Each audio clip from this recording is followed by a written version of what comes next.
makofi kwangu. Very nice. Thank you so much.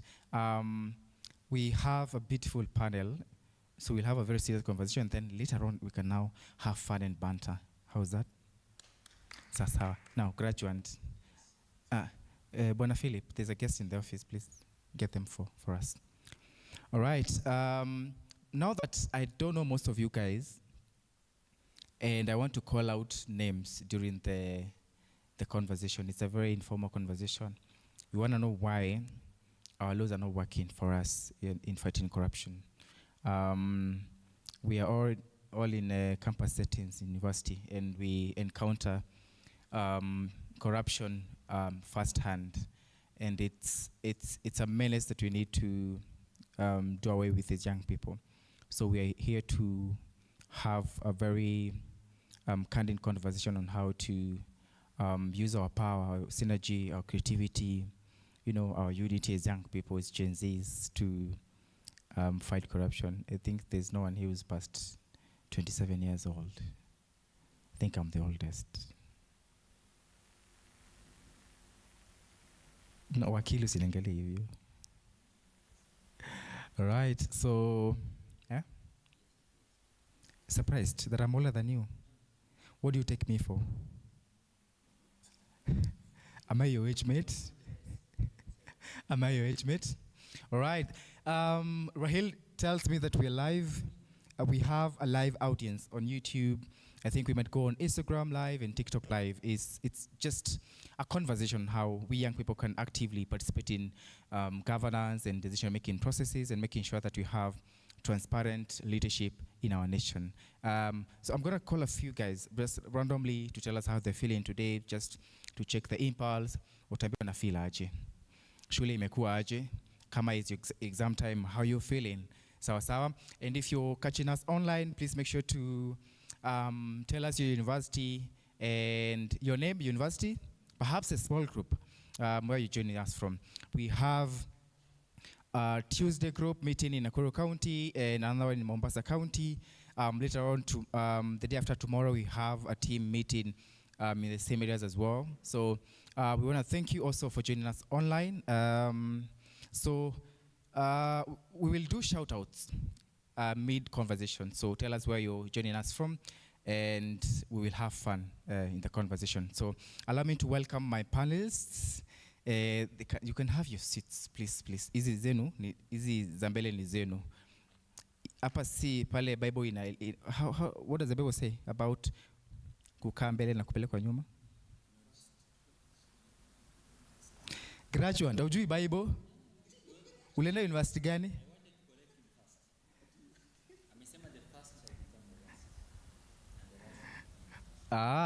Karibuni sana, please have your seats. Wapi makofi kwao? I will also want to know who are joining us live. So I will grab my phone as my panelists get comfortable, and I will allow them to introduce themselves and set the pace for the conversation. How are you feeling today? Are you feeling today? The count of Triza, how are you? Please tumia mic tuambie how you feeling today. How's school? How is exams? Boyfriend anasema aje? Yeah. Sindio? Hi everyone. I'm Patricia from Apakabete TLC.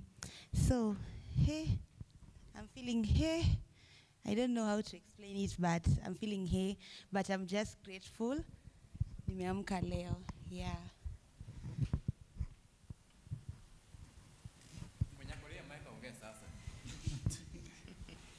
Hello everyone. My name is Kimani Paul.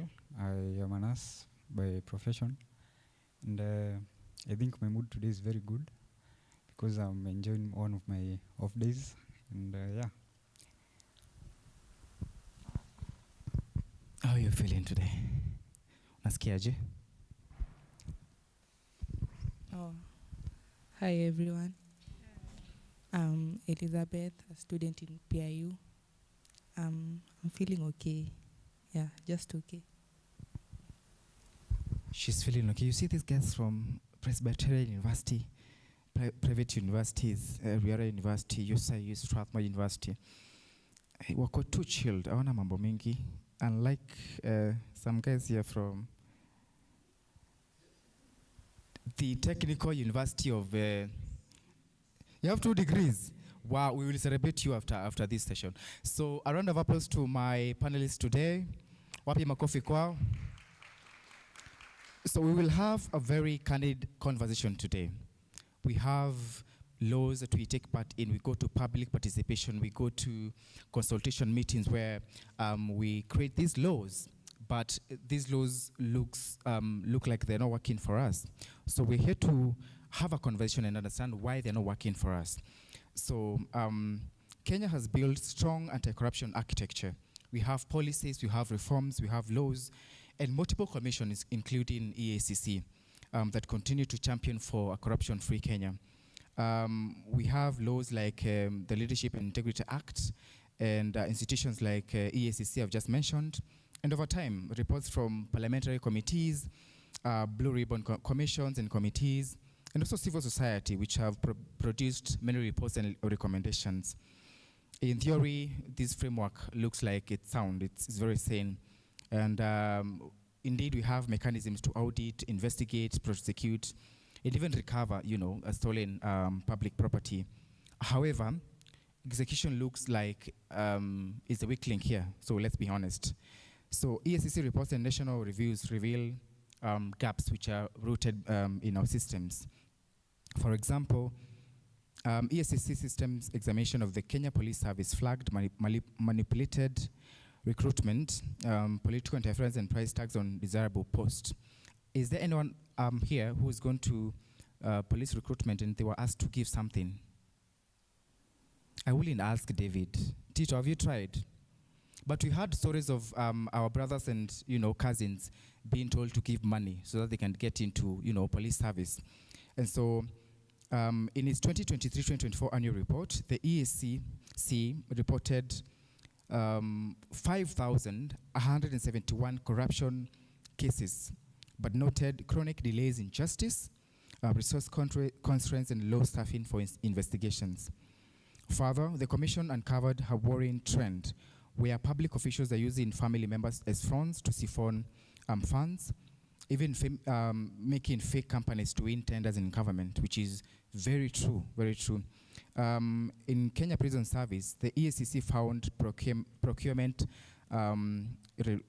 irregularities, weak financial controls, and recruitment driven by corruption and bribery. Moreover, Transparency International Kenya wants that corruption laws are strong on paper, but very weak on implementation and enforcement. With even EACC underfunded and subject to political interference. We have a friend from EACC, Derek Hill, share with us what they're doing at EACC in making sure that we have a corruption-free country, and he'll tell us the efforts that they've been working on, and even some of the cases that they're currently working on. So why are anti-corruption policies not working? Is it a lack of will to enforce these reforms? Do overlapping mandates and weak coordination among institutions undermine implementation? Are resources and capacity problems within agencies like EAC a real problem? How much does political interference derail investigations and prosecution? Is their legal framework itself too weak or too ambiguous to support real enforcements? So we're here to converse on why these policies and reports are not working for us. So with me, I have 3 panelists. I have one more who's coming. He'll join us as the conversation goes on. So I'll pass the mic to my speakers. They will introduce themselves and then get right into the conversation. Makofi kwa speakers wangu.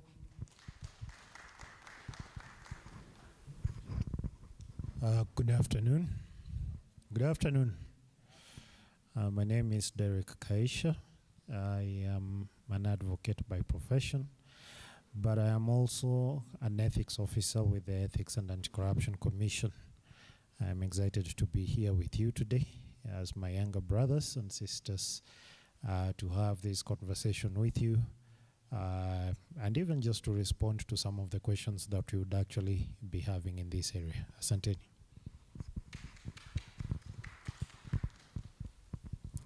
Good evening, everyone. My name is Miriam Jogu. I'm also an advocate of the High Court of Kenya, and I am happy to be here to engage in this conversation. Thank you. Good evening. I am not an advocate of the High Court of Kenya. However, I am an economist and finance specialist working with the OLF Kenya, and I'm also a small-time farmer. And I'm excited for this conversation, especially considering that for the last few years, I have been involved with trying to shape the mindset of youth. So this is an exciting conversation, and I look forward to it. Thank you.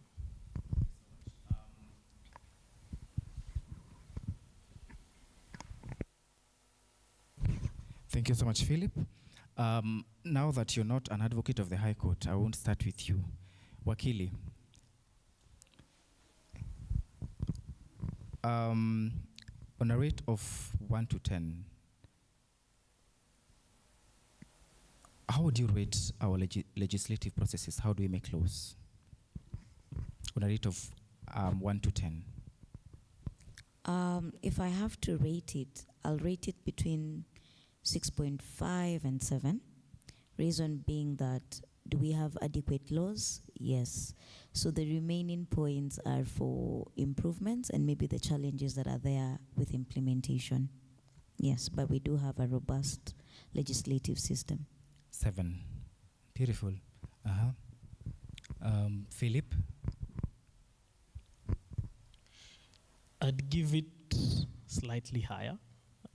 Every time I've indulged the court, I have found a good system, but I'd give it 7.2 for the basis of I also know corruption exists, and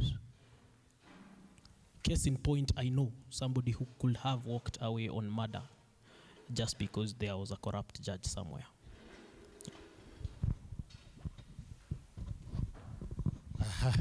Now, as I was coming this afternoon, I thought about the system that we have. And if you were to ask me, my initial thoughts would have been around 5. But I see my panelists are putting it at 7. So let me adopt the similar, almost about 7. But I need to also say that in my other time, I masquerade as a drafter.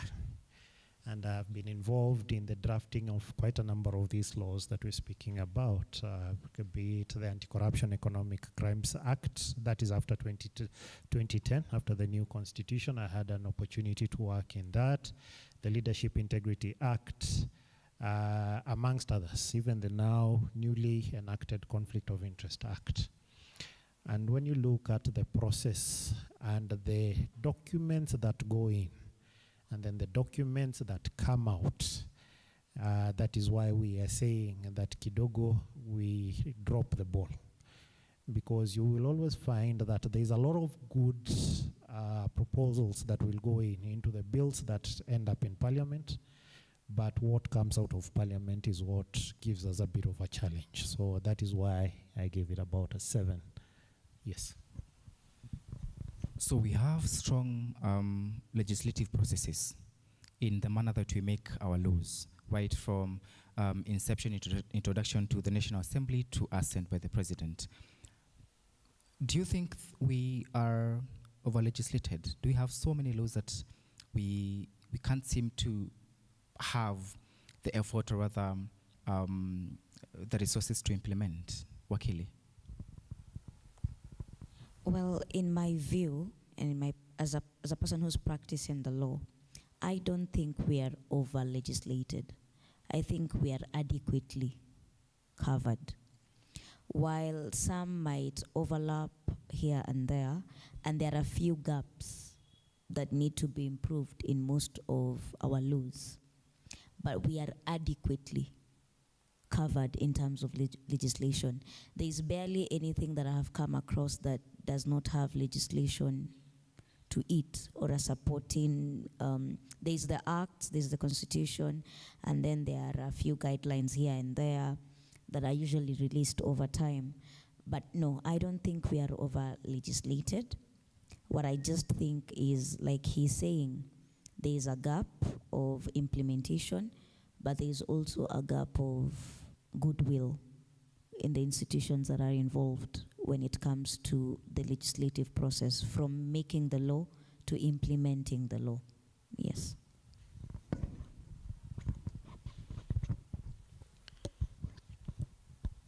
Once again, this may come out because I'm not practicing law, but I think we are over-legislated. I think the things, and this comes from a social perspective, the things that don't require legislation and they are legislated. For example, acts around killing of donkeys and all those things. I don't think we required legislation for that, especially the legislations that exist. And there are very many things that come into legislation because of our bad social behavior. And so there now comes a need for legislation to try and cover our bad habits. However, even in our overregulation and over legislation, we still don't adhere to much of the legislation we put in place. Yeah.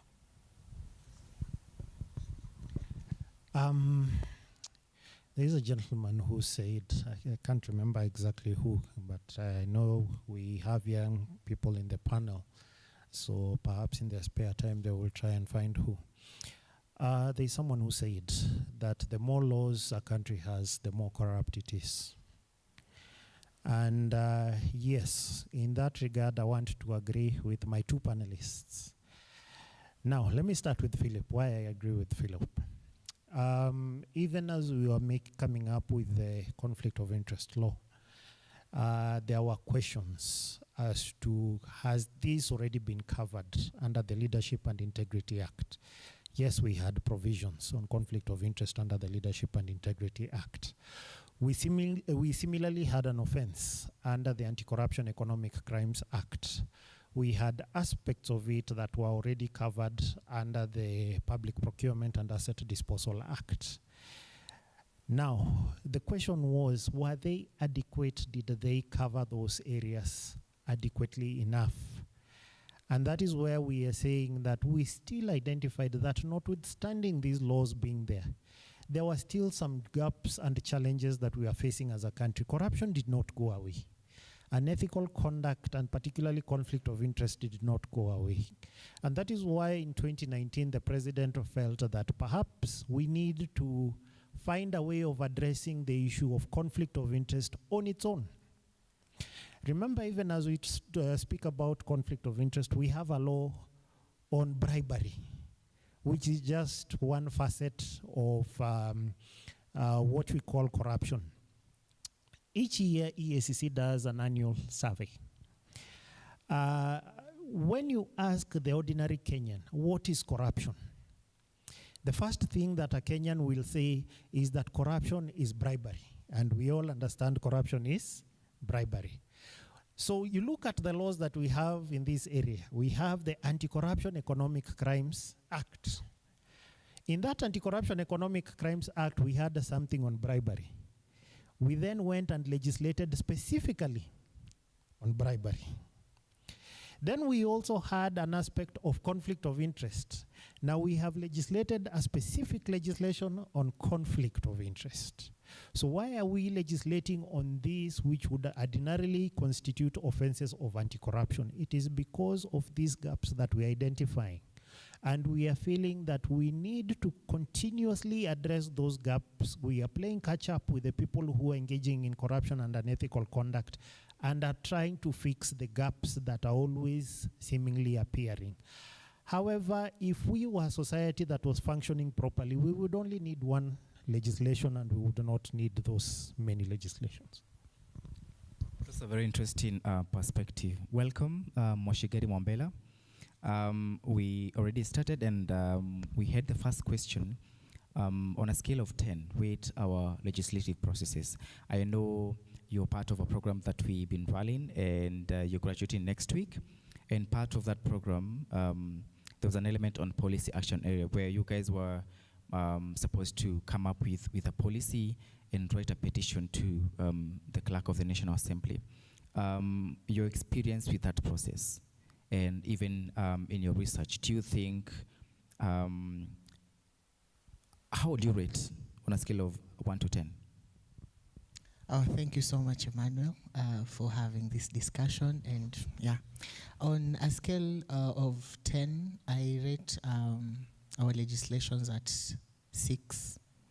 And why?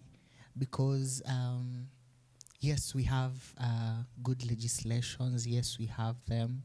But now, when it comes to enacting them, there is where we have the problem.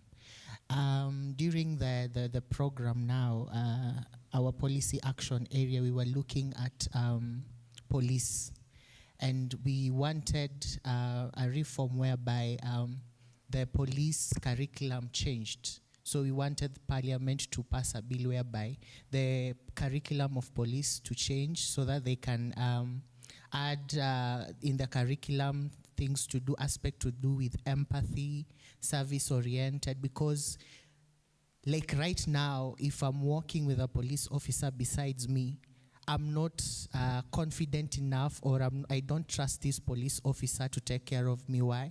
Because I fear that this police officer is going to maybe arrest me with no reasons, you know. So we were looking at that aspect, and in the process we came to look at the reports that were made, the police reports that were made. We have the Maraga Task Force, we have the Lucy Kibaki, what have you, many reports. And when you're looking at these reports, the things that are in the reports are they are consistent. What was said in Lucy Kibaki is still in the Ransley report. What was said in the Ransley report is in the Waki report. And when you see that, you just know that nothing is happening. And the reports are there. Thorough reports are there. Thorough policies are there. But nothing is being done. So yes, we have them, but now they're not enacted. Yeah, that's what I can say. Thank you so much, Moshikadi. So where is the problem? Good laws, good policies. Why are we having problems in implementing those policies? Philip.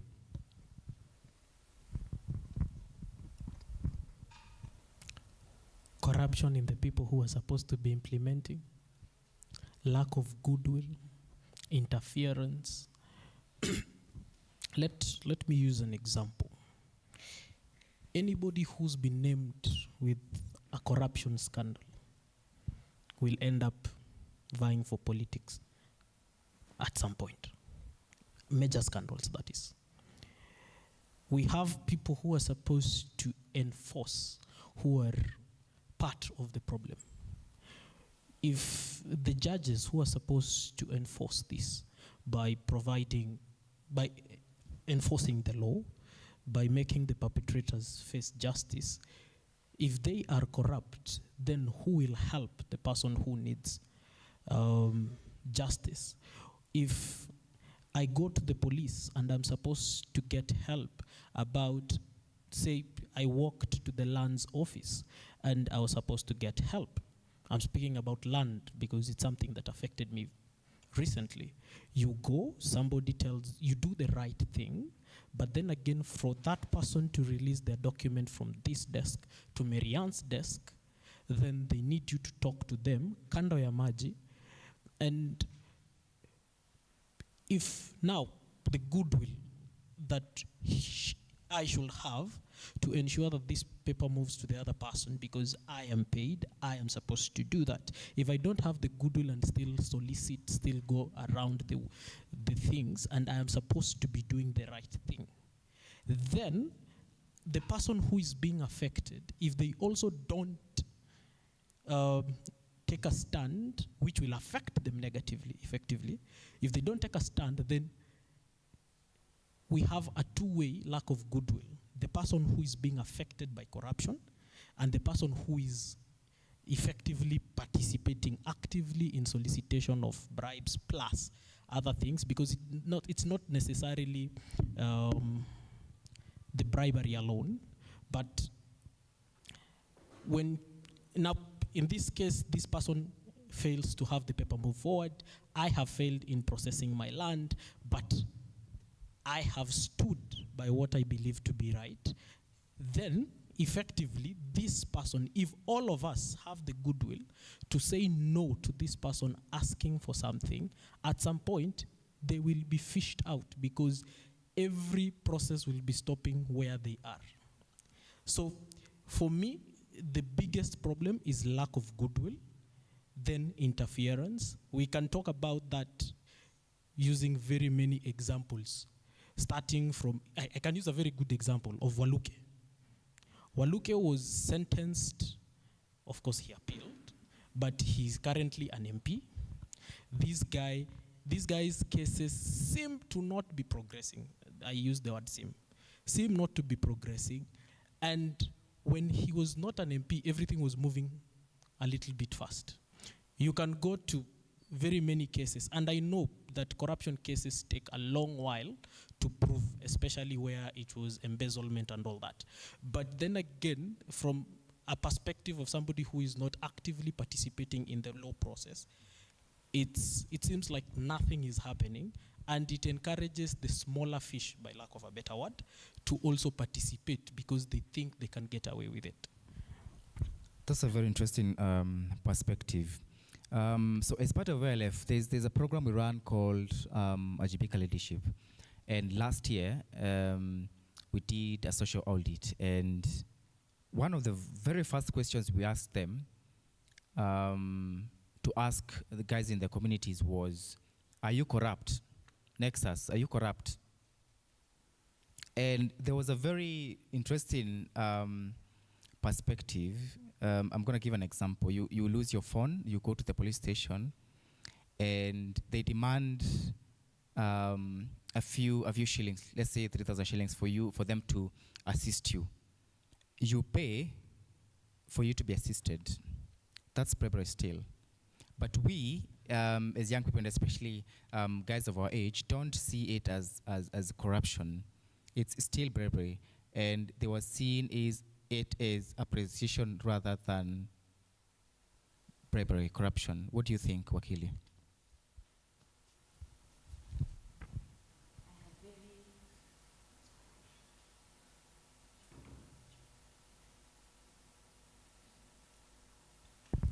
I have very interconnected thoughts when it comes to all this. But one, there seems to be a silent system that exists in the country that continuously enforces corruption.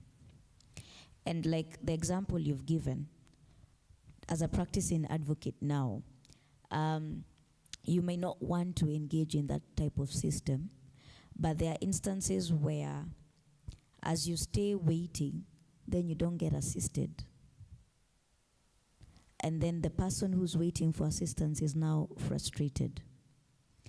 And they now call it facilitation or chai. But how the system is created is that you will not, if the government has said something should be released within 3 weeks, it will not be released within 3 weeks. No one will be assisting you. They'll not even ask you directly for tea, but what they'll do is that there'll be a very big back and forth, back and forth, back and forth. And as you wait, your own rights are being infringed. Your situation is still the same. The one who came after you has been sorted because maybe they gave the chai. So eventually the individual looks at themselves and they say, will I stay in this situation forever? And then they are forced inside the system. But to just answer the main question that you asked, my first point will be, everyone we are complaining about is a reflection of the people of Kenya. And that's the conversation I've been having with myself, both as a lawyer, but also as a person who's very interested in politics and governance. The leaders we have are a reflection of us. And the engraved corruption, we keep talking about it from up there, but it's all the way down here. And we are not doing anything to speak up about it. We are not doing anything to fight against the system. Us ourselves are participating in the corruption. And the people who are even in power or even in state offices are not the majority. They're not more than Kenyans. Sometimes I try to tally the people who are in the Senate, people who are in parliament, different institutions that we keep talking about, including EACC, and then I count them against now the majority of Kenyans. They're not the majority.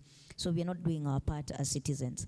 The second part is that I was trying to compare. We keep joking about Singapore, and we keep saying we are trying to be like Singapore. So I was comparing Singapore to Kenya in terms of corruption. So Singapore is among the countries rated with very little corruption rates.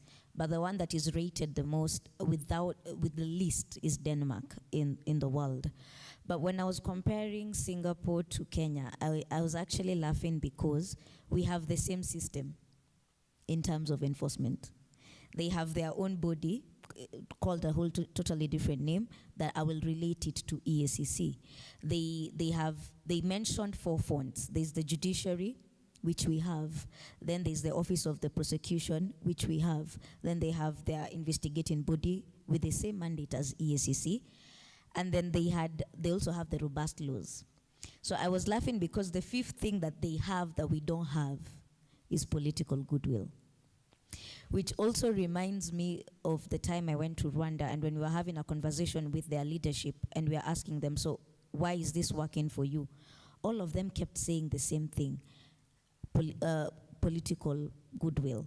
And I realized that as in Kenya, when we are doing the bottom up in many other things, this thing about corruption does not have a bottom up.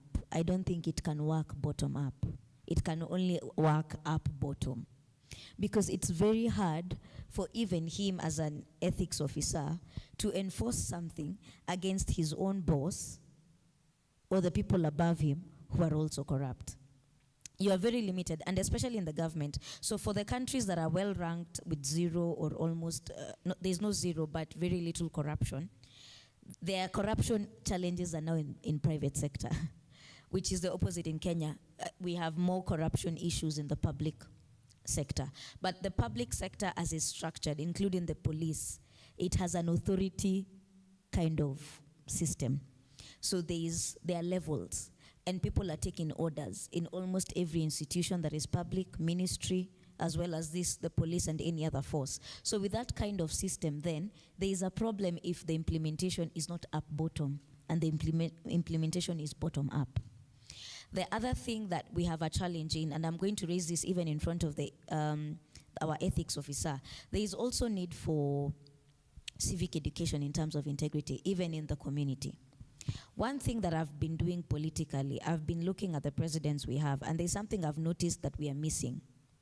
Currently, the leadership that is there now, generally, what would we say are their values that they fight for?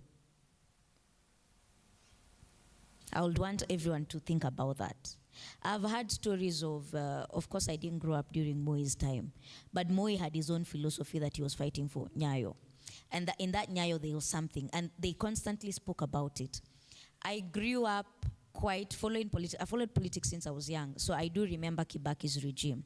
Kibaki had 2 things apart from the very basic things that a president does. He always commented on alcoholism, and he commented on education. He would insult parents who don't take children to education. He would speak against people who don't believe in education, but he would also speak about alcoholism.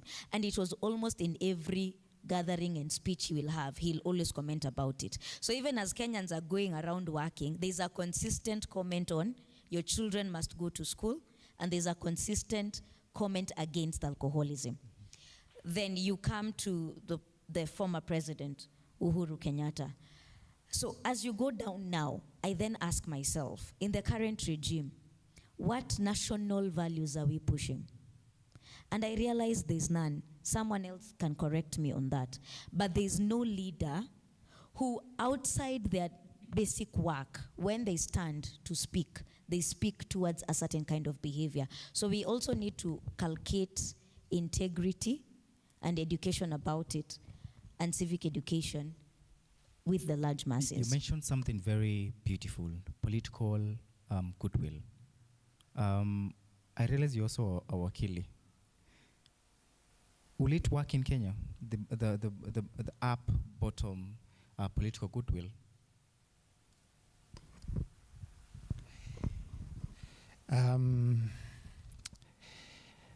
When we speak about political goodwill, I think it's something that we've mentioned plenty of times. I have had the privilege of a lot of my working life being close to anti-corruption issues from the time I almost started off doing my internships. That is almost 17 or so years ago. And this was always something that we have mentioned, political goodwill. But then we need to ask ourselves, if we are talking about top to bottom, what about ourselves? We have always said that corruption is also, or the leaders that we elect are a reflection of ourselves. Who are we? And is it that the problem is with us, or is it with our leaders? Now, let me give you an example. I think that was Philip who was mentioning that, was it Philip or Mwashigadi who was mentioning that you find that the people who engage in corruption are the same people who are elected into political office. Why are these people being elected into political office? It is because we as a society are also beholden to corruption. I will explain to you why. Now, to answer the question as to this issue of corruption within society, I would look at it in two ways. One, corruption from an organizational perspective. I have also had the privilege of doing some business studies. And one of the things that we realized is that whenever you want to enforce change within an organization, and you want to look at Kenya as an organization, you will always find that there are people who are going to resist that change. And they are resisting that change because whatever you are trying to assist them is moving them A, out of their comfort zone, and B, out of places where they are going to benefit from. So they will resist that. Two, we always also have a corruption issue as a society. We like to point fingers at, for instance, the police. We have mentioned the police. But I also want to look at it and say that we have not identified corruption, understood what corruption is. That was the part on civic education. Because corruption happens all around us. I wanted to use the example of the education sector so that we move away from the police, because this is an area we have thrashed quite a bit. If you were to go into primary schools and even secondary schools, so that we understand how it affects us, even youth, the ones who are coming behind us, you will find that when you go to these primary schools, in addition to the fees that they are required to pay, the teacher will tell you, we need money, and they will give it all manner of fancy names, extension, tuition fee, and I don't know, all those things. Now, according to our education curriculum, lessons are supposed to start at 8 and end maybe around 3:45. Why are you making a child come to school at 6 so that you actually now tell the parent, I need 1,000 shillings from you, for remedial classes? What exactly is the remedial classes that you're having for a child who is learning 5 lessons or 5 subjects the entire year? What is the remedial that you need out of this? Basically, you find that this is corruption that is just clothed in another way. And if this child is not able to pay, what does the teacher do? They send them out of class. So this child suffers. Why? Because we need to give Mwalimu that. Mwalimu will come and say, we need to go on a trip. If you actually calculate the amount that they are collecting per trip and what those activities are, you realize that those trips are overcharged. So where is this money going to? Into the pockets of Mwalimu. Who is paying Mwalimu? It is the public that is paying Mwalimu through our taxes. Now let me come back to, again, to what we are doing as a society. In fact, before I move from education, a lot of these things are sanctioned through what we are calling Parents Teachers Association meetings. And the parents are part of those who are saying, yes, we want to pay this 1,000 shillings. Now, if you as a parent tell the rest of the parents that no, look at the Basic Education Act, and it says that education is meant to be free, so that these other charges are not supposed to be there. And if those charges are supposed to be there, Section 29 will require that there is approval from the minister through the office of the district education officer. They will tell you, we don't want to know that. We have agreed that we are going to pay Mwalimu 1,000 shillings. So it's more or less you're forced to pay this. Okay? And the persons who are forcing you to pay this are your fellow parents. Now, let us now move on to the other side. From our NEACC perspective, you mentioned about the 5,000 or so reports we receive every year. One thing we have noticed is that a number of those corruption reports that come in tend to be made by people who are actually part of the corruption enterprise itself. If it's a procurement, we have all paid. Let us again go back to maybe the police, prisons, as you said. We are trying to get into the, to be employed. So someone says that we want 300,000. You go and you actively look for 300,000 shillings to bribe someone to get into the police service. Now, the moment the recruitment is done and then you are not selected, where do you run to? You run to EACC and you say that there is corruption in the police recruitment, forgetting that you actually actively looked for 300,000 to bribe someone to get into the police. Now, when we talk about bribery, it has two facets. There's the demand side and there is the supply side. The police, probably we tend to fault them a lot and we say they are there, they're always demanding. There are those who get arrested, and I was just seeing a clip sometime today. And there's this lady who is on social media, and I want to challenge us when we come from here. Look at the number of views that this forum will have.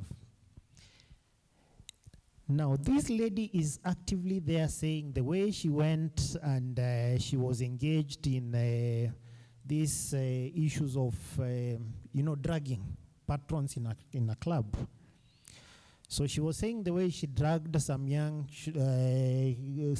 fellows, University of Nairobi students. They managed to go back to the hostels one way or the other. She stole from them. Stole laptops, stole I don't know what, phones and all those things. So as they were escaping on their way, they met a police officer. And this police officer stopped them. So what is she saying? She says, we bribed the police officer. The police officer did not ask for a bribe. We bribed the police officer. Now you can imagine that is the message that is passing outside there. Look at social media. The other day, the police have arrested again a lady, was it a lady, I think yesterday or the day before, at the airport coming in with the drugs. Look at the comments that were coming out of there. One of the comments was this: there are many ways to make money. The problem is the DCI. Okay? That tells you where the problem is. The problem is with who? With us.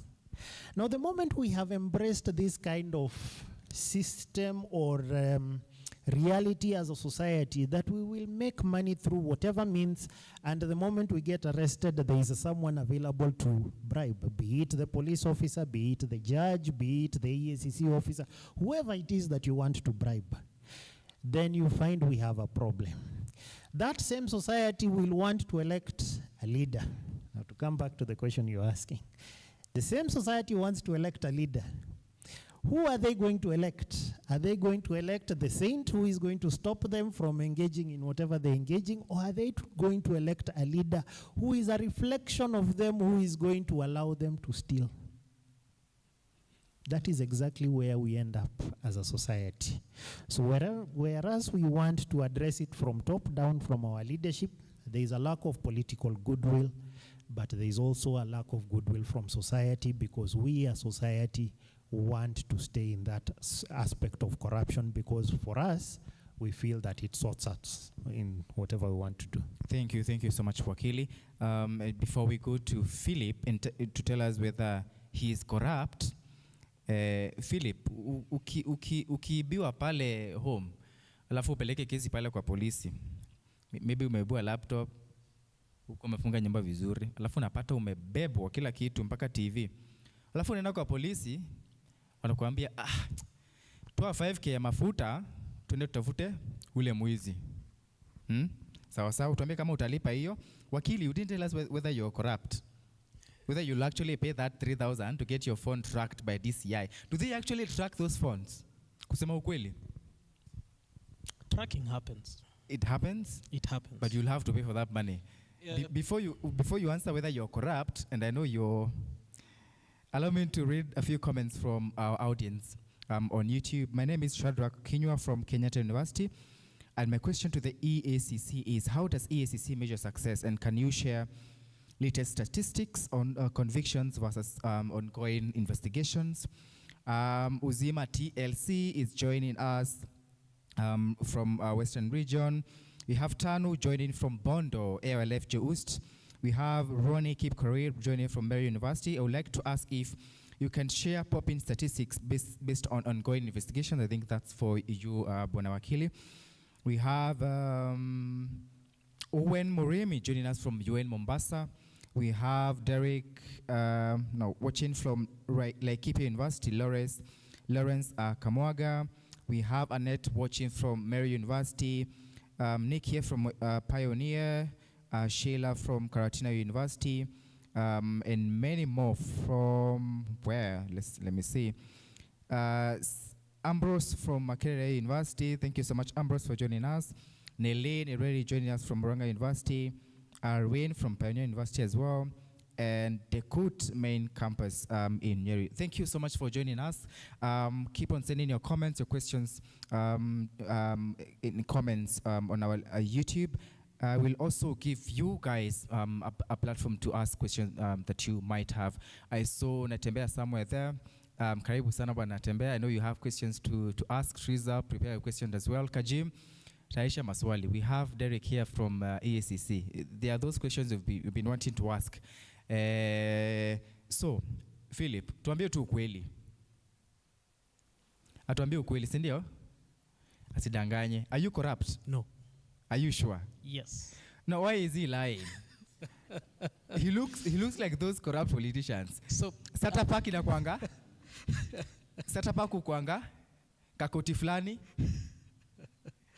So Nakaki. I'll start by first of all just continuing the conversations that Marianne and Bwana Wakili have said. If you look at how we behave as Kenyans, we tolerate bad behavior. Somebody is littering, you're okay with it. You don't have a conversation with them. Somebody is cutting the line. We tend to have this belief that I deserve to be served first. I need to get there ahead of the rest. We tend to want that advantage unduly. We don't get it by merit, we don't get it by working for it, but we want it, we desire it. And as a society, that affects us. Starting from primary school, even education, a parent is comfortable cutting shortcuts for the child to pass KCPE. Schools work very hard, not students. A school works very hard to get exam leakage for their KCSE students. We go to college, you get to college, you're doing your exam, but you're still cheating. So we have a very systematic way of behaving badly. And we continuously do it. You get to employment, you still want to bribe your way to get a job. And so we live in a very corrupt system. Mpaka sahi, Are you corrupt? No. He didn't answer our question. I answered. I started He's by beating saying around no. the bush. I started by saying no. No. Yes. Mhm. And we can go to Central Police right now. And I can show you that I have been stolen for 3 phones in Nairobi as a student here. Took them there. And I never paid to have them tracked. Didn't follow up, didn't bother when it was asked. Mhm. Okay? I will not mention where. I have worked at a bank. I was given 100,000, a comrade, third year. 100,000 inaekelewa kwa meza yako unaambiwa, change me from defaulter to active. Lakini 100k, wa? Hii ni pesa mzuri. Si ni mzuri? And I left it because I knew hata kama itanipata saa hii itanipata tu somewhere in the future. Okay? Recently, as I said, I was doing some land transfers. And bwana EACC mnaweza angalia Machakos kidogo. And it's open, like for me to put this stamp, what are you going to do about it? Big T. Yeah. You go, you come back 14 days later, you can see your issue was numbered 430. The other one at 700 has already been sorted. Somebody is collecting the day you've arrived. Yours at 430 has not been touched. Mhm. I went 4-5 trips just to have that paper move from this person to this person. Another 3 trips for that person to this person. And it's systemic. It's we allow it and we excuse it. And it's the same way. Mtoto wangu, mtu wangu, mtu wetu. Gari imejaa na bado unapanda. Hiyo ni corruption. No, I'm saying we excuse bad behavior. Ukikalia sambaza hiyo ni corruption. Yeah. Hiyo ni So corruption. gari imejaa, unapanda, unapata imejaa. Na ni saa 7 mchana, si saa 5 usiku. Watu wamepanga line Super Metro, wanaenda kukiwa, akienda kuingia gari wewe una sneak in unaingia.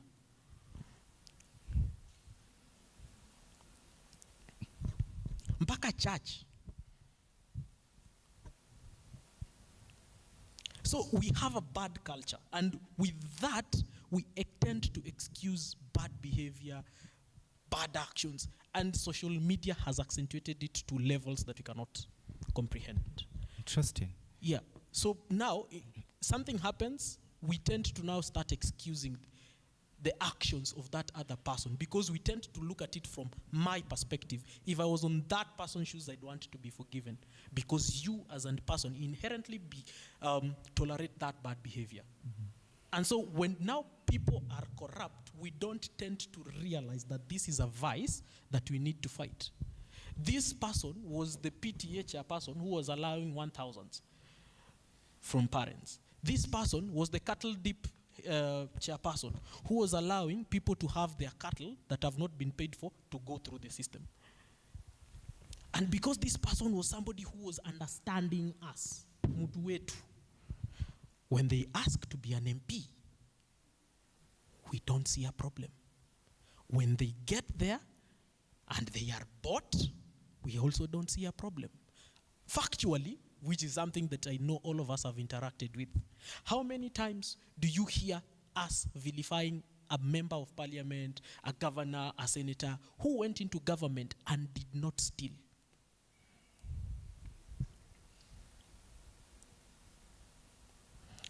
Utasikia hapana, huyu hata hajui chenye alikuwa anafanya. Hakukula, hajui kukula. Tutarudisha ule mwenye alikula from last time, anajua kupanga kazi. And we do that repetitively in every single aspect. I want to think the private sector is heavily involved as well. Especially in the procurement sector. I know Marianne is in the procurement team. So I know Marianne will have my documents go through. And we do that again and again and again. To the point, we don't know when we are wrong.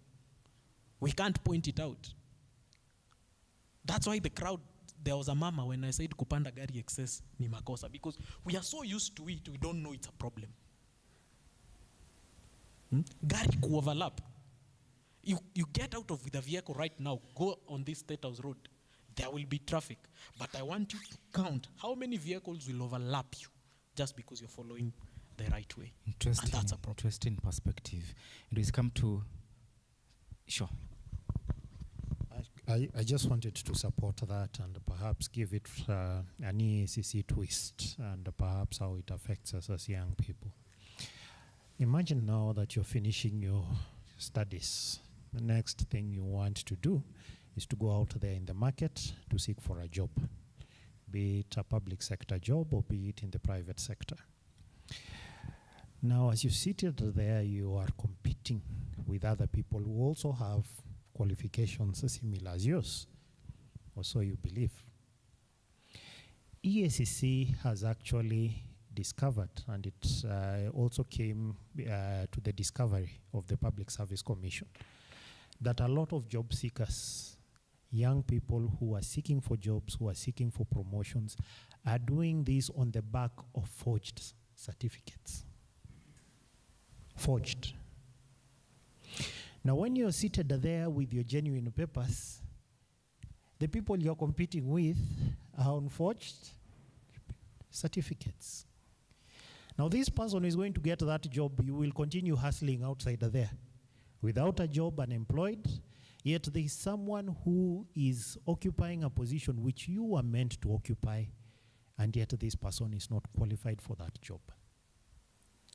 That is one of the things at EACC we are struggling with. We at the commission, and particularly in my directorate, the investigations bit, that is ethics compliance, we are now swamped with cases of people having forged and gained jobs in the public sector, be it at the national level, at the county level, on the strength of forged certificates. I'll give you an example. One of the institutions that we did, we got a complaint that there was an institution that had quite a number of persons with forged certificates. We initiated investigations into that organization. And as we are doing this, we always ensure that the person who is in charge of HR records a statement, because this is the person who is always going to tell us when this person came into employment, what papers they presented for them to be employed, amongst others. And this HR person is always our witness number one. Until we discovered the HR person also has forged certificates. The person we are actually hoping to assist us also has forged certificates. The other day I came to learn that even the MD of that institution was convicted of having forged papers. Now you can imagine an entire organization from the top all the way to the bottom with forged certificates. All right? Now ask a young person who is going out there, would you want to be employed on the strength of the genuine certificates that you hold? How are those certificates affecting you as a person? Now, as a young person, I've told you that it is going to affect you in terms of employment and, of course, the high rates of unemployment that we have in the country. But then look at service delivery on the part of government. When you look at some of the things that are happening in government, you have employed a person who is not qualified. Employ a doctor who does not have the qualifications to be a doctor. What is the level of service you expect from this doctor or the medical system, the entirety of it? What is the quality that you expect from them? What is the quality of the teachers that you are employing in schools if they have those forged certificates? All right? What is engineers? We want to build roads. We are asking ourselves why we are spending a lot of money building roads and repairing roads. The fellow who is employed in terms of building roads, there was one who was there in Kiambu County. Chief engineer in charge of roads. Forged certificates. And they are forging certificates from all over. Now, I am speaking from a perspective of the public sector. The question that we asked ourselves earlier this year, we had an ethics conference, and one of the things that we were looking at was the question of falsification of records. So we asked ourselves, if this is the problem that exists in the public sector where EACC has a mandate to look at, what about the private sector? Wakili, you are being asked about what happens in the private sector. Let us speak little bit about the private sector. Now, for those of us who are in the legal sector, we know again about the cutthroat competition that is outside there. We have many lawyers, we have many law firms. The number of blue chip companies that can actually give you some briefs is limited. So what do lawyers do in the private sector? You will go to a BAT, I'm using BAT as an example, or any other entity. You will find the person who's in charge of legal or whoever is responsible there. You will leave your 300,000 so that you can just get onto the panel. Okay? You want to give them services. Before they just put you on their panel to give them services, you give someone 300,000 shillings. For them to give you a brief, you have to give them a cut. You can see them in terms of the awards or the fee notes that we are seeing public entities being asked to pay. Part of the fee notes that we are seeing, the very huge fee notes, you are seeing people asking public entities, we want you to pay us 200 million shillings, a fee note. Part of that is going to go back because it's part of the bribery that this firm has already bribed this public officer. How is it affecting us as public, as the public generally? I would like to be the devil's advocate in some of the issues that have been mentioned. So for example, because I have been in a position where we've represented government entities, I will just want to correct a few things in how it actually happens. I agree with him that it's there. But as an advocate, I don't even need to give the internal legal officers of any institution bribe first. What happens so that bribery comes in is that, yes, most firms that represent the government do the FAT, we call it FAT fee notes. And that is because we have a minimum that we can charge, but you're allowed to charge as you wish, which now, as we discuss, is a gap. I know there's a time someone tried to introduce maybe a law or a legislation on representation of government cases. And I think we should still go back into it. And my fellow other advocates, some of them might not agree with me. But my suggestion is that because the legal fee is going to be paid from public funds, then because it's public funds, there has to be a limit to how much it can be charged, because it's an issue of public interest. But I can tell you how this bribe happens. I have done my FAT fee note. I have now come to collect. I will not be issued with my fee note until I agree to give a kickback to the legal officer in charge of that institution. Faced with that position, and we've even represented other institutions where they've won a judgment against the government. And this officer tells you, because they're the ones who are in charge of sending the briefs to the external counsel, this money is available. But unless you're willing to give this cut, your money will not. So as we continue to go back and forth, the money continues to accumulate interest. And it doesn't matter to this officer the interest that it accumulates, because at the end of it all, you'll still have to give us the kickback, irrespective of the interest, so that you can be able to get your money out. And for this particular lawyer, you're looking at the work you've done and the money that you need, and to some extent, then they're boxed into that situation. But I can tell you that for sure, the reason why I agree that there's an issue in the society as well as the leaders, and of course our leaders are a representative of who we are. We are having these conversations even as we speak, and a good number of you that are seated here, I know, are above 18 years. But I don't even want to go into it. But if we asked how many have IDs, I will be shocked. And how many people who have actually registered to be voters, I'll be even more shocked, because majority of the young people, even as we have this conversation, have not registered to change the very leaders we are talking about. But for me to be the devil's advocate, because we've really emphasized on the corruption that is there in the society. But then does that mean then there's nothing that can be done? Is it easier to, while the two have to happen the same time? I disagree with Kimeu on the extent of what is largely celebrated on social media, because equally I have seen us clap for people who are trying to, be against bad behavior. Recently, Ian, the former judge, refused to, blocked a government car that was on the wrong lane. And that was circulating on social media, and people were happy about it. But speaking of 2024 and 2025, I think the majority that I have seen is people even report on social media the bad things that are happening, whether in private or in public. They've been speaking against bad behavior, public or private. But again, those noise that we've been making, even tagging the office of the DPP, tagging the office of the EACC, tagging the office of the DCI, have we really seen action being undertaken?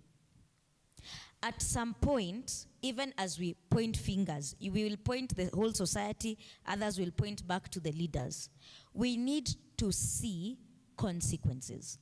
And for as long as there's no consequences, for whichever party, none of these parties, because it seems to be two blocks, Kenyans incorporating the leaders and then leaders alone.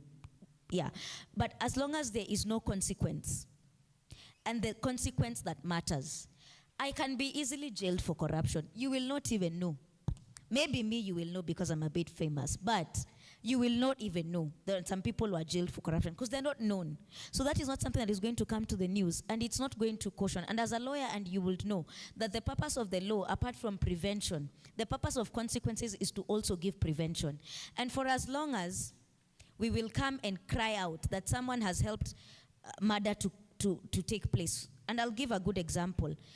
Part of the challenges is whistleblowing. There's someone who whistleblowed on corruption and they ended up dead. We are still yet to come off that phase. We all remember that case of Albert Ojwang. So you've whistleblowed on corruption through a tweet, then you've ended up dead, and then the citizens have gone to the streets because the leader that is in charge of that department is still in the office. Aren't they back in office? All the institutions that are in charge with investigation, and after investigation, the consequences of that investigation, nothing has been done. For as long as normal citizens are gonna see an IG, are gonna see an MP was convicted, and they are still serving as an MP, then you ask yourself how?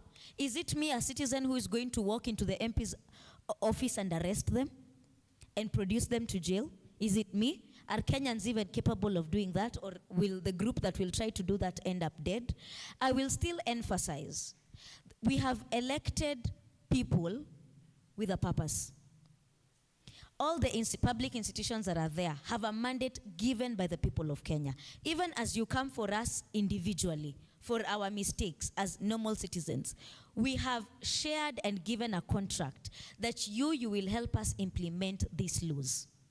And we must, without any discrimination and without any favor, go after the people who are supposed to implement. And that is why I'm emphasizing on the up bottom. Not to say that the bottom up is not important. But if a Kenyan, an ordinary citizen, continues to see their MP, who they are shouting about, not be arrested, no consequences, kwa nini Mkenya wa kawaida ataendelea kuteseka? Because like you're asking about the Sambaza, it's a very simple example. But there is no enforcement of traffic laws. Personally, I don't sit on Sambazas. For me, I find it to be humiliating. And I'm a lawyer, I carry myself with a lot of dignity. There are places I don't even sit. You'll be shocked. Forget about the Sambaza. I don't sit on that seat that is next to the aisle, because when people pass, they hit me when I'm using public means. I care about myself. I only sit next to the windows. But that is me. Majority of Kenyans are thinking about the time they'll arrive to work. They are living very far from work because of income inequality. So, ile gari, at some stages sometimes, ukikuja, it happened to me in Kencom. I was going to Ngong Road, so I'm using 4W. The next 4W is not available. The electric cars that were brought, they have that place for standing. They've incorporated that. So, unaulizwa, imejaa lakini kuna ya kusimama. The ordinary Kenyan who if they report 30 minutes late might be served with a show cause notice is not going to think about kusimama or sambaza. It is, I grew up during Michuki's time and I'm still looking for a Michuki in public sector. And I once talked about it and some people in the public laughed at me and I said I'm looking back to when we go back to it. If you remember Michuki's time, it was not 100%. And maybe you are older during that time. It was not 100% implementation when it comes to traffic laws. But if I compare it until now, we've not gone back to Michuki's time. Hakuna mtu mwenye amemfikia. That time, the police will stop the bus. Wewe mwenye hauna belt, pia wewe uko na fine yako kando, apart from just the drivers. Right now, who cares about the safety belts? Back then, if you had not grown up during that time, conductor anakukumbusha, funga mshipi. You yourself ukiingia kwa basi upate mshipi yake imeharibika, unamwambia eka hapo nishukishe hamna belt. Why? Michuki's time was a very serious time. You could not find things like ati gari ya mtu inaenda on the wrong side na polisi amesimama anaacha tu ipite. I was shocked to find out during maandamano. I read the police standing orders. I was shocked to find that when a police commits an offense, like that one of shooting and using excessive force, even the police who was watching him do it, all of them are culpable. I have not seen that being done. If the police see their fellow officers have gone behind bars for use of excessive force, how many of them will continue to use excessive force? The first time you saw a governor being successfully impeached was after the 2010 constitution, and I think during the chief justices that are there. But before then, if you are not born before then, it was unheard of. Ata an MCA, analala ndani siku moja. For as long as a governor knows that I can actually be impeached if I make a mistake, the rest of the governors start to slow down on their behaviors. It is easier for us to implement against the leaders that are supposed to help us also implement on ourselves. But the ordinary Kenyan who's struggling with the everyday life, for you to ask them to overlook these small things, when other people are getting rich, you've made a very nice joke about the DCI, which is a joke that is made when, kama nimejaribu yangu yote kama wakili, na kama haitaweza, then maybe nitatafuta another way. Shida tu ni DCI. That joke even sometimes is made by the fellow DCIs. But that's because of the frustration of the ordinary Kenyan. We have to make sure the institutions that are there need to work, irrespective of whichever institution is there. Otherwise, the back and forth is not going to give us a solution.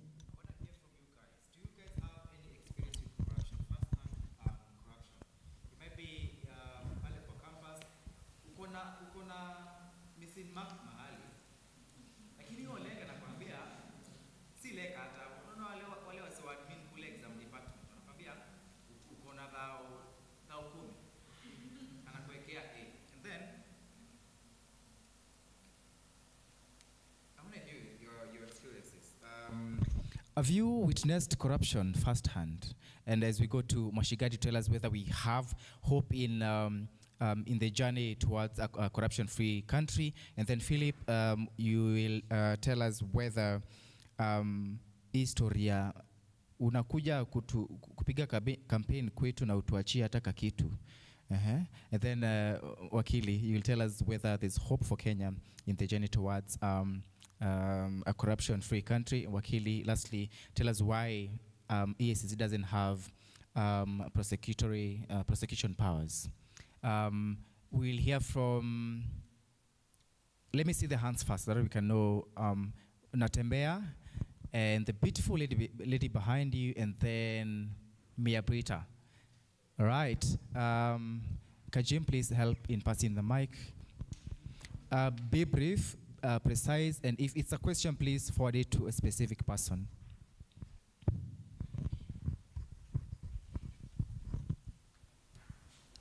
Should I stand? Yes, please. Oh, okay. Good evening. The kind of corruption that, pissed me off was when I was applying for my ID.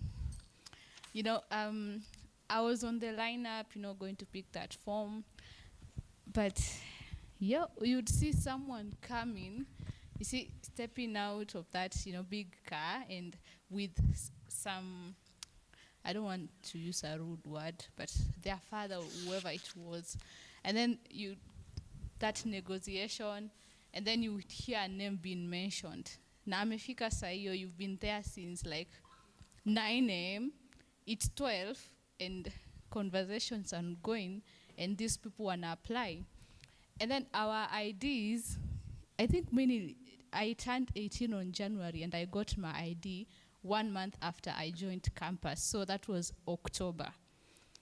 And those were mlango ya nyuma, those people got their ID even before 2 weeks ziishe. And the process is the same, just that, walikuwa nasema if you want it ikuje mbio, facilitate it. Walitisha ngapi? Facilitation was 2K. Na sasa hiyo umeapply. Sijui ilikuwa 300 ama ni 500, I don't know. So you have to pay 2500 kama unataka ikuje mbio. But sasa the information is not being shared to everyone. They are pointing at who is capable of paying. Interesting. Natembea, tell her to do like this. This. And also, in campus, actually, there are a lot of corruption cases. You'd see someone walking into that office, kuitisha missing mark. Yake inafika mbio sana, na maybe hata kufanya hiyo cut, ama maybe hata sijui ya kusubmit or anything. But yako, wewe mwenye unajua ulifanya kila kitu vizuri, kwanza hata pepo ulipeana wa kwanza. Ukiingia hapo, email yako inasomwa after 2 months. Mwingine ni word tu ya mouth na inakuja results. Thank you so much. A round of applause to her. Natembea, be precise. Okay. Good evening. So my first hand experience with corruption, it was when I was in Form 4, back in high school. Kitu iliniuma sana. So when you're applying for register for the Form 4 examinations, so our DOS came and told us that we need to buy data, and our school had Wi-Fi.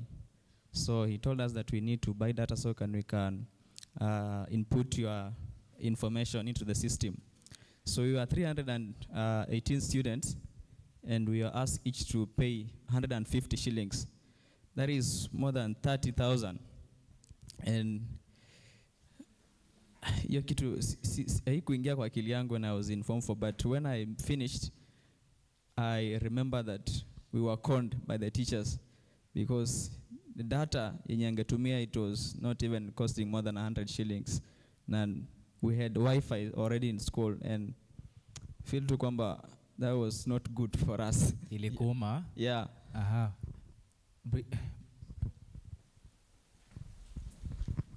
Hi everyone.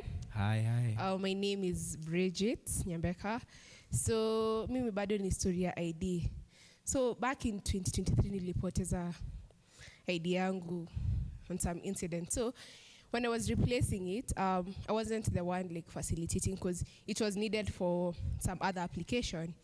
So for it to, the one facilitating was like, you just pay the normal 1,000, but then yeye kwa pale alienda kulipa 5K total, nitoke within like 2 days, 3 days. So it was very unfair, because IDs ideally zinafaa kutoka within the shortest time, but wanatakanga weke hapo ndio just keep pushing them, ama you pay them to be able to process your IDs faster. So it's kind of sad. Interesting. And there was a conversation online on social media that allegedly that eCitizen could be introducing premium services.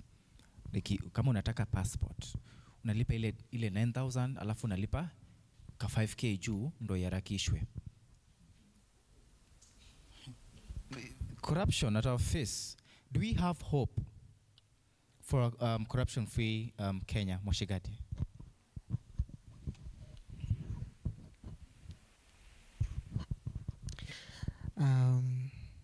That's a tough one, but yes, we have hope. But now, the hope now, we are not having the naive hope. The hope that you're talking about should be conditional, very strategic, because, you know, I've been hearing everything that my fellow panelists have been saying, and you can see that corruption is an ecosystem, yeah? So, and currently right now, when you look at things, in as much as people are so vocal, kwa mtandao, when you look at things, people act, they are so vocal when a scandal goes viral. That is the only time that they start to know, hiyo kitu yenye walifanya ni mbaya. Now they become so vocal about what has just happened there and then, you see, kama wamesikia it has gone viral, yeah? So hope is there, but only if we act towards it, yeah? So we implement the institutions that are there, zisikuwa interfered with anything political, you see, because most of the times there is a lot of interference when it comes now. Yes, we have these policies, they are good, they are better, and when it comes now to enacting them, kunakuwa na a lot of interference, you see. For instance, I would say kuna the duplication of what EACC does, what DCI does, and what DPP does, you see. When you look at their work, there is a bit of duplication. Now, when this institution can just stand alone, like independently, kama ni EACC inafanya investigations, inafanya maybe things to do with prosecutions, you see, these people, when you're mepatikana kwa the corruption now part, they get to what you were saying, Marianne, you see, wanakuja wanapata ile prevention. Now we get to that prevention part. Mtu ameona huyu alishafanyiwa hivi, the outcome is this, so I prevent myself from not doing that. So hope is there only if we act. Oh, thank you. Philip, ni lazima tu, kama mimi na campaign, lazima nipeane hiyo sondo nipigiwe kura? No. Must we receive the 100 shillings to vote for that person? And then we'll hear from just a minute, and then Wakili, you tell us, is there hope for Kenya?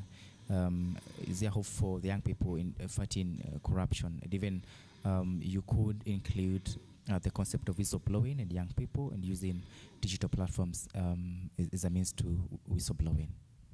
Okay. Before I answer, I'd like to add on what you put out about premium services. Lots of countries do that. It's technically not corruption. Most of the time, when there's premium services, it's to onboard more. But the question is, as a country, do we have structures that could support that without compromising? And the answer for me will be no. We are not yet there where because now they'd force everybody to go on the premium, but now the premium ya kando. Because we are still doing it right now. We are still getting services on a premium. It's just that now it's not the general public benefiting from the premium services benefit. You see, if there's a premium, if all of us are paying a premium, then that's the standard rate. So basic, and not to kutetea the government, this one I'm going to speak in a positive way. Right now, it's taking a week or less to process your passport without knowing anybody. I have done it this year twice for 2 people. Like, we've gone with them, etc., etc. But when you compare the prices between last year and this year, the passport that was 5,000 last year is now 9,000. So probably making it a premium service has increased the rate of service, but it's still, the problem might be getting it out of reach of the ordinary Kenyan. To answer your question, I think that system of having to always give people something, it abets corruption. It really, really does that. Because first of all, the person who is receiving, they now don't have a right, in a sense, to say no or yes to particular things. Because they have been given something to shut them down. And if I am going, now being an MP, being an MCA is capped. my campaign money is capped at a particular level.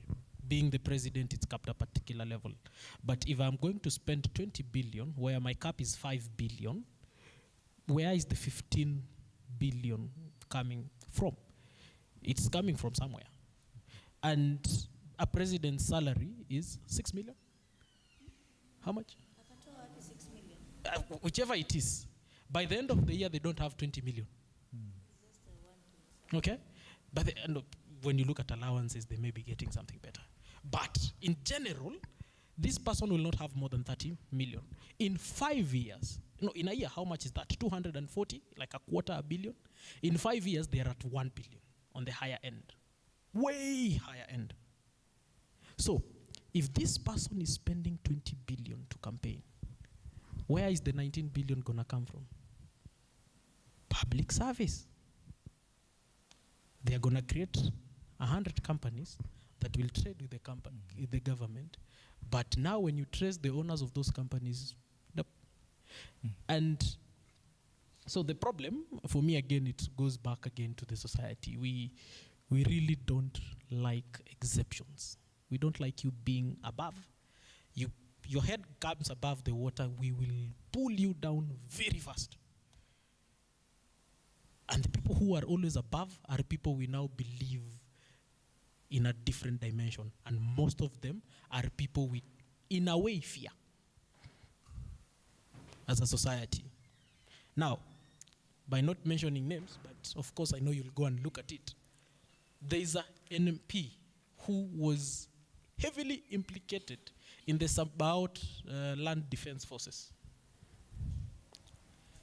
That is an MP who is currently there, and he was the one, allegedly, was supplying the weapons that people are fighting with. We tolerate a lot of mediocrity as a society. And these people, because they have means to engage us, they are charismatic, they can give us something, we now tend to give them as earpiece, because most of the people who now could have gone to work for the 200, 300, they get the 200, 300 on that day of the campaign from these people. And so it's easier to manipulate, it's easier to have a conversation. And hongera to Kibaki, but we are not yet there. If you go and look at Kenya's history, the people who have exited universities with degrees, we are now approaching 3 million out of a population of 50 million. So it tells you that we have a long, long way in terms of helping each other understand what it means for us to have a good system and a good society from a learned perspective. Because most people have very basic education or no education at all. And so until we are able to reach a point where we have the critical mass. I was having a discussion with a group of people 2-3 days ago, and I was telling them that the only way you can say you can have impact is to have targeted conversations. Right now, we had 22 million voters last election. There's a probability with, say, 1 million increase per year. Then, of course, now less the people who will exit. We will have 24 to 25 million in 2027. But we will still, the people who are below 35 will still not be critical mass.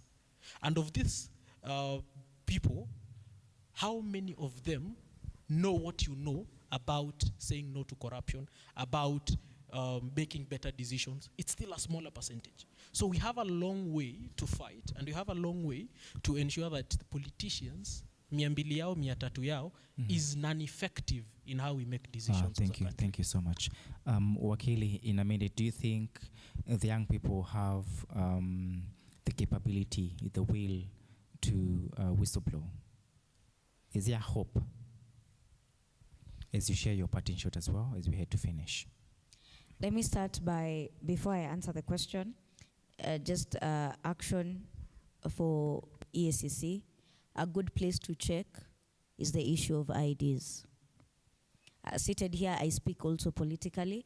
I know people are now struggling to get IDs. If it's a systematic frustration, that's important to find out, even headed towards election.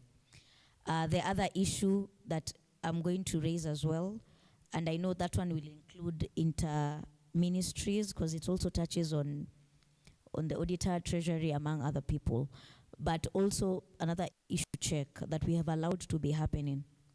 When someone in the government goes somewhere and gives 50 million, when we've already budgeted and there was no budget for 50 million in a church in somewhere, where is that money coming from? I appreciate that we are appreciating our sports people, but those things have to be budgeted for. So when you just say, if tomorrow you win this game, we'll give you 100 million or we'll give you 10 million, where is the 10 million coming from? That is actually hidden corruption. Because what I've realized is even in some of these churches, when you do the investigation, they don't get the money that is circulating on the news and everything. It's still an avenue to steal money that we need to find a solution to. Now coming back to, do we have hope? My hope are seated here. And as I continue to research and to talk to people, my hope is a little bit fading, not because of what has been happening in the country, but because my hope is not doing what it needs to do. How many of you have gone to register as voters? If you've registered as a voter, raise your hand up. Wow. I can count almost 6 hands. Perhaps you repeat the question. Maybe ni kama hawakusikia. Kama Sawa uliendea tu. kura inua tu mkono. Okay, kama hujaendea kura inua mkono, usiogope pia. Kama hujaendea kura inua mkono. Just wait. Okay. How many have IDs? If you have an ID, raise your hand. So that has doubled. So the people who have IDs already are double, but not even a half have gone to register. I don't think you understand the implication. I will stick by that quote of everything rises and falls with leadership. I think you're waiting for 2027, but this thing is starting from party nominations. I'll give you a good example because I sat down with several people from different political parties.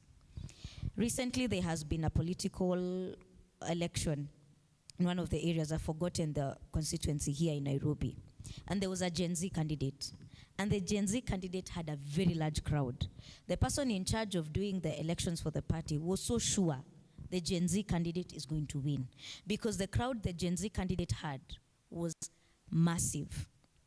Come the day for party nominations, the Gen Z candidate supporters, a good number don't have IDs. The ones who have IDs are not registered to vote. Guess what? The same old people we are complaining about, he won the party nomination. So when it comes to election for that position in that constituency, that was ODM party elections, that is going to be the candidate for ODM. Hii kitu haianzi 2027. It's starting from party nominations, because unless for the leaders who will go independent, it's starting from there. It has been, and I know my fellow here is older than most of us here in the panel, and he can confirm if this is a lie. Every election cycle, the reports are that the youth vote the least. Every election cycle. This time round, if the youth, with all the noise you've made even entering parliament, that has never happened in this country, you actually don't vote, hakuna leader atashtuka na wewe. Because what do leaders see us? They don't see us as people, most of them. They see us as voting blocks. Ukienda mazishi usikie a leader akiongea, anasemanga hii ni kura, tumepoteza. They see you as a voting card. And the minute the leaders moving past 2027 are gonna think the youth are noisemakers but are not voters, they will never listen to us. If you guys want to be influential like the way Baba is, your voice needs to count, because they need to fear if they don't listen to you, the next election cycle, they will lose. But for as long as they know, ikelele yenyu haitafika kwa ballot, they will never fear the youth. Gen Zs and millennials, you are the largest combined in all the generations. If you do not vote, I don't know. So yes, there is hope, and I've always held to the hope. But the people who are currently very educated, speaking of the things that are changing, the people who seem to change in their way of thinking, is this generation of Gen Zs and millennials. But if you don't vote, the old people, the old thinking, the old issues will be the people who are the leaders. You asked a good question to him. Ule mtu mwenye lazima apeane pesa. It's not a must for the leaders to give out money. But again, there's a political atmosphere that makes them give the money. Me, I like to be real because I go to the ground. Even for whichever reason, I discourage you taking that money. Personally, I've never taken money from politicians. And I discourage it. But just because umechukua pesa, napenda kuongea ukweli. Just because umechukua hiyo 200, macho yake haitakuwa kwa ballot box. It is a very private exercise. There is no one behind you when you tick. Just because someone has given you 200, it's not a must that you have to tick them during election. So if you must take, for whichever reasons that are personal to you, on the day of election, choose people with integrity. Now kusema mtu hana aura should be counted as part of corruption. Because saying person hana aura, the aura you're talking about is partly corruption, partly bribery. You are the hope of this country, and your time has come. All the people here listening to us who do not have voters card and have IDs, before the year ends, go pick a voters card. Uzuri nimewamark wote wenye ana ID. I even made noise in the office. You saw that video? I was yelling in the office telling you guys, I will beat you up if you don't take your voters card. Please go register as voters. That's the only way we can change the narrative. That's one of the best ways that we can engage and participate actively in governance. Wakili. I think the question to me was whether EACC should have prosecutorial powers. Yes. The answer to that, simply, when you look at it, would be yes. But that is also a response born out of frustrations, as Miriam was saying.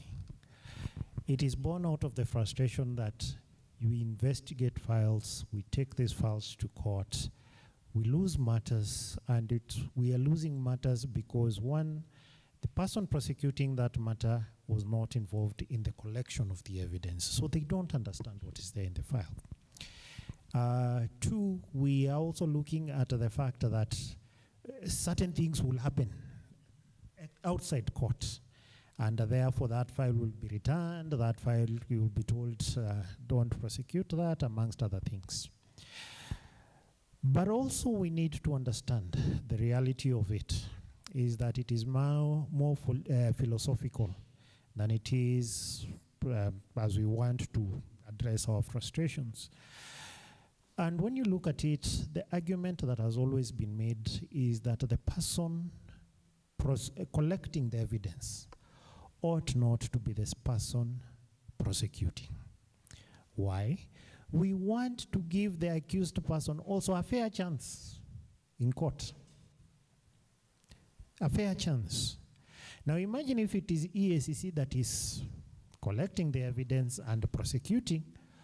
What is also the likelihood that EACC might charge a person on a matter where there is no evidence? It would also be there. It would also be high. Okay?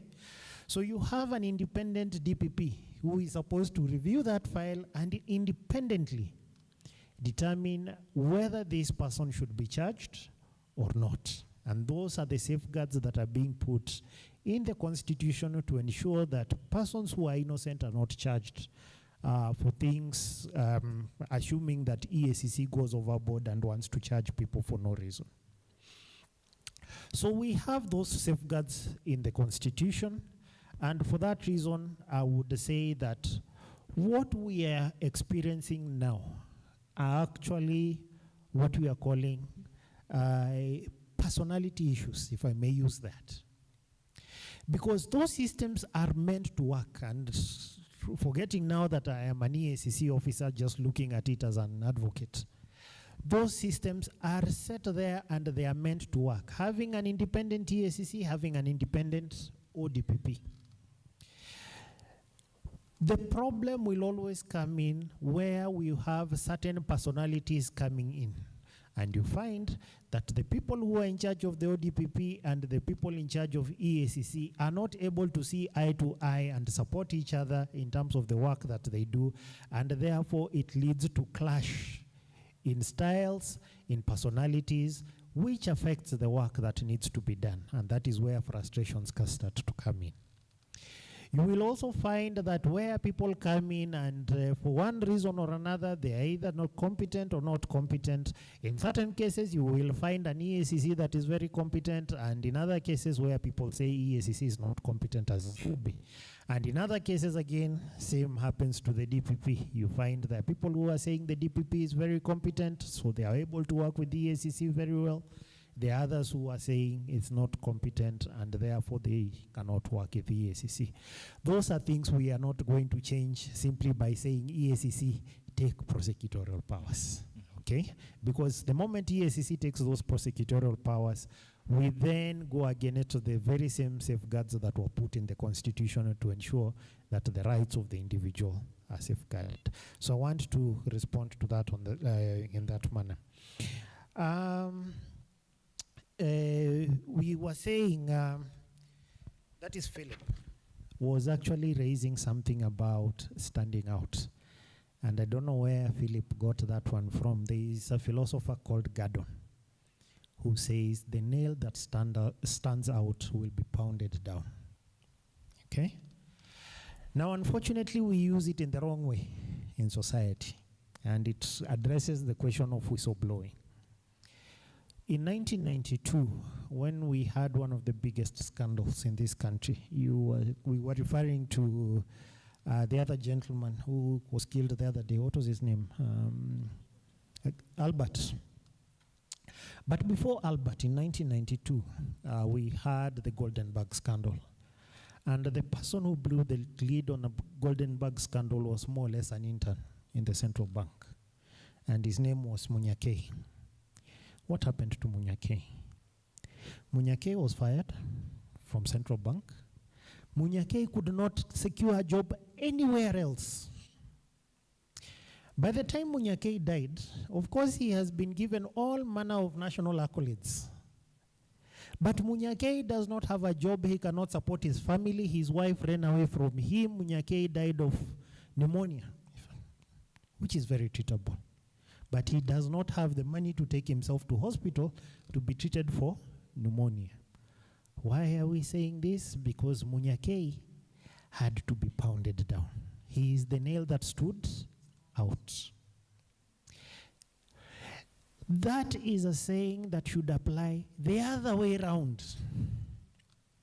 That those who want to engage in corruption, those who want to acquire wealth before their time or in shortcuts, those are the people that we should be able to pound down. And perhaps as a parting shot, we need to think of it as a society, as young people.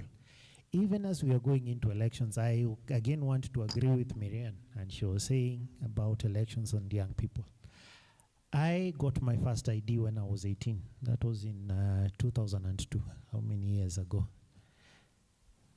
Unfortunately, I could not vote in the 2002 elections. Why? Because that was the same year that I got my ID. I got it when I was still in school.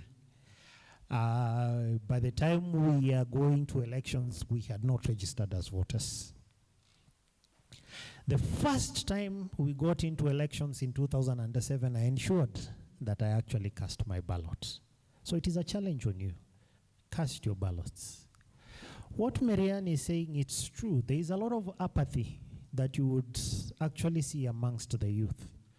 In one of my sojourns across the country, I have visited many places. Sometime around, was it 2017, I believe. I was still working for EACC.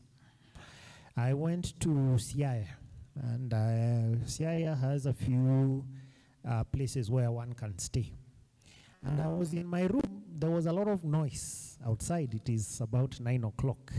So there are these ODM songs that are singing, and you could peep outside the window and you see a huge crowd, very huge following.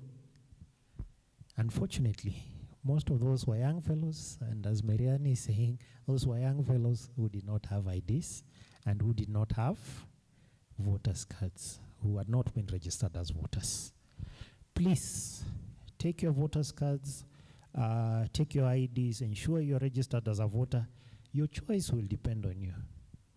I do not want to encourage you to take any money because that is part of the corruption that we want to address. I don't encourage you to take any money, but make a choice based on conscience. In 2002, what happened, there was a question of empowering the girl child back then.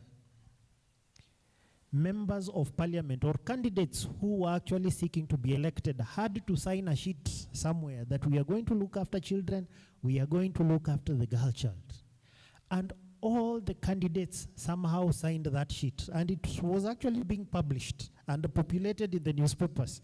These are the candidates who have signed and committed themselves that they are going to do this. What about elections? Those are things, spaces that perhaps as youth you should be able to move into.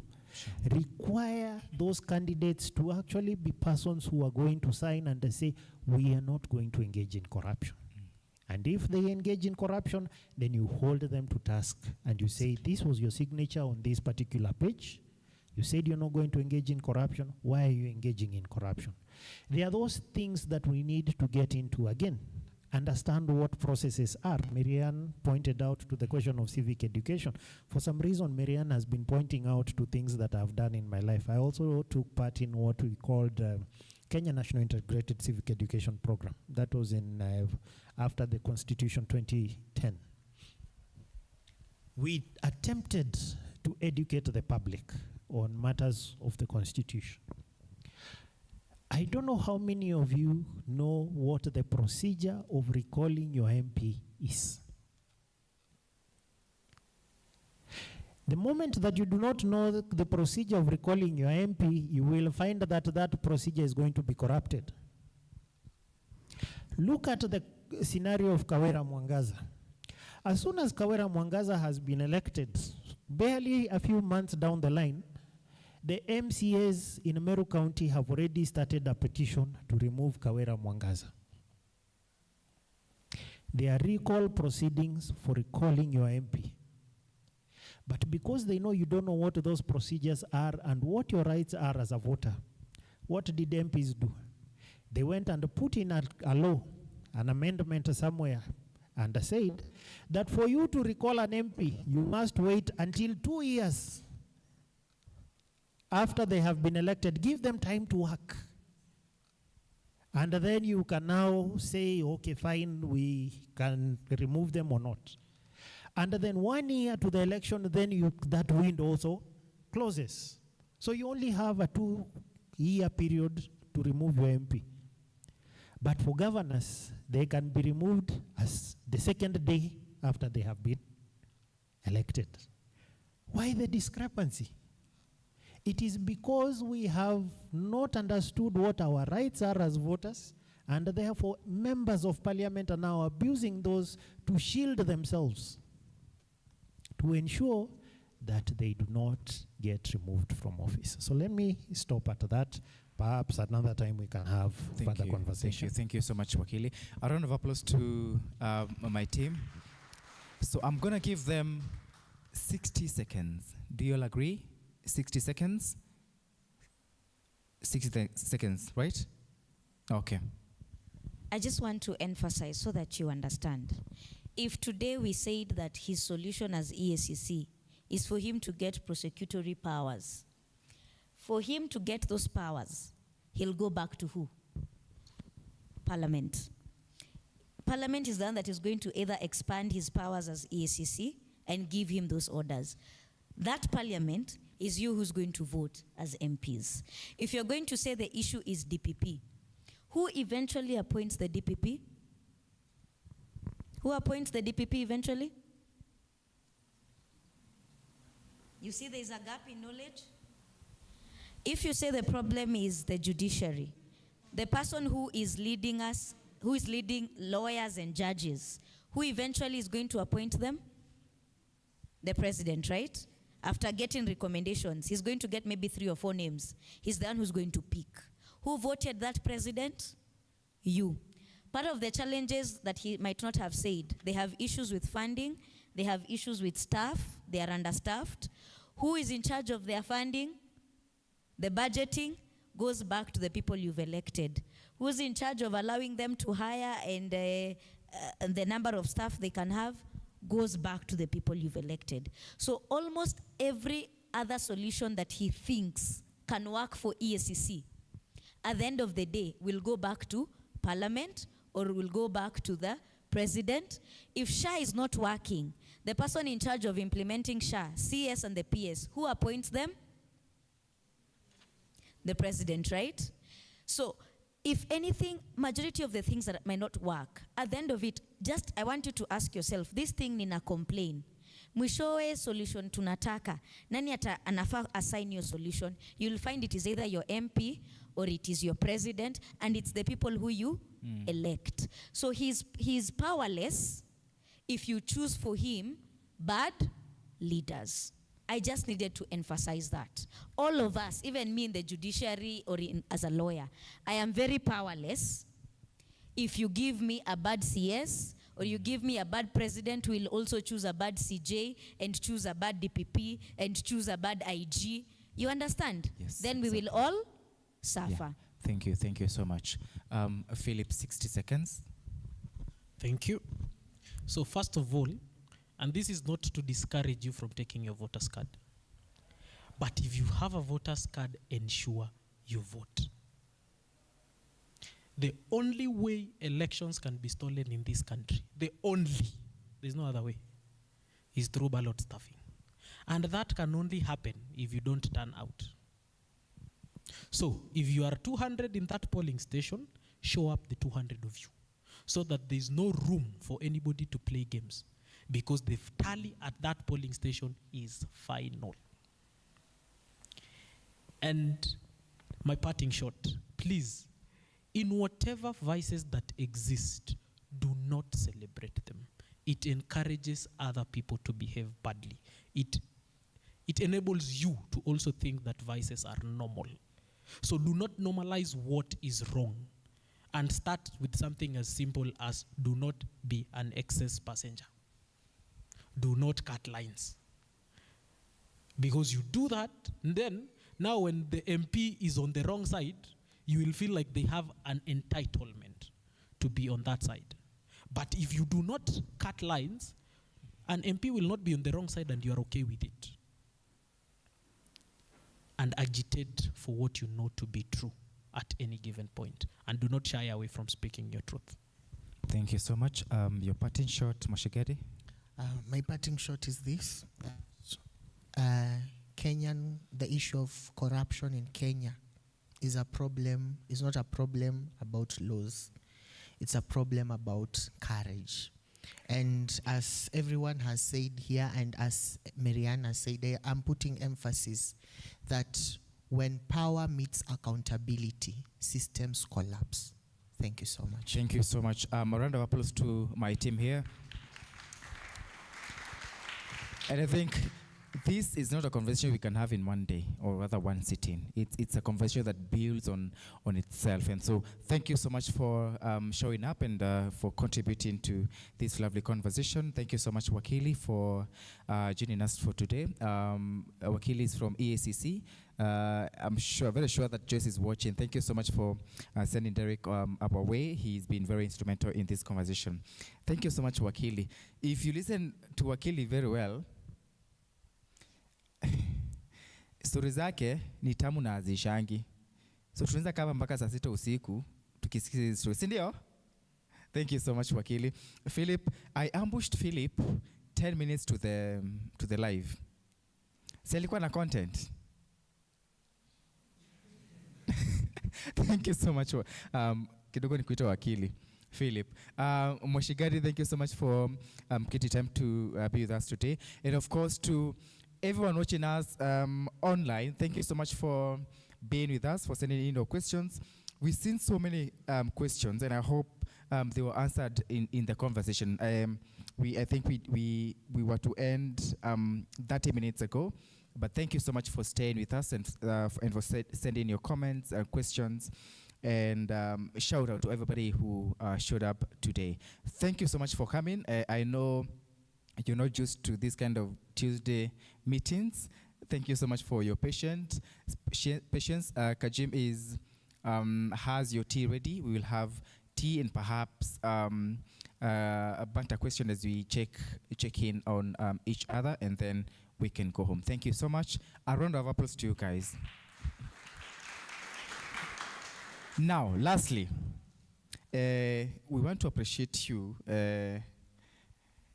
Derek Wakili, and my two other apart from him.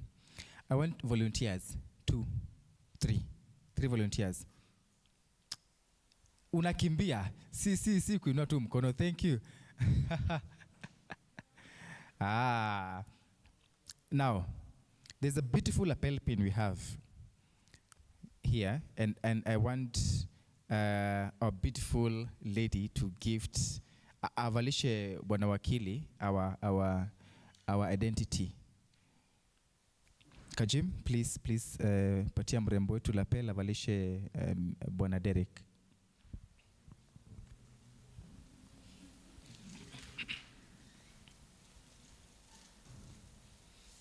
And then we will have a group photo after this as we head to have tea. Kajim, I hope there's tea today. There's tea? There's no tea. You will make Jomo cry now.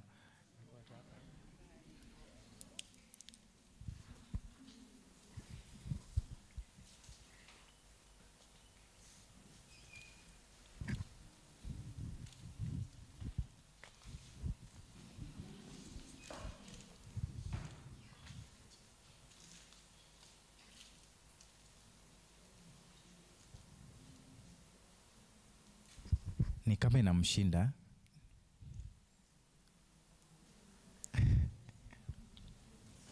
Do you need assistance?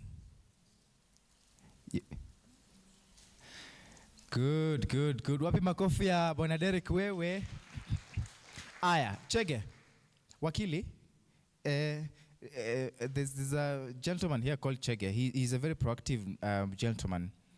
Anaitwa Chege. He coordinates a vibrant small group in Lower Kabete? Lower Kabete. Yes.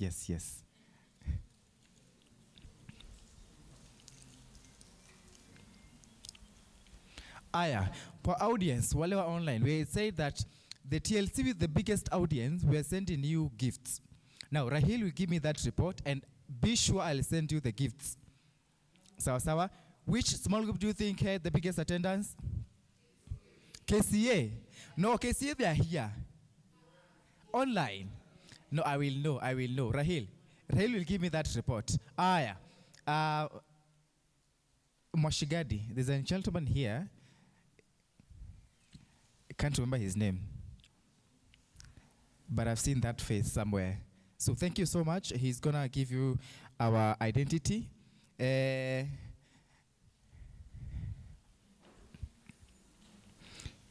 Huyo ana koti.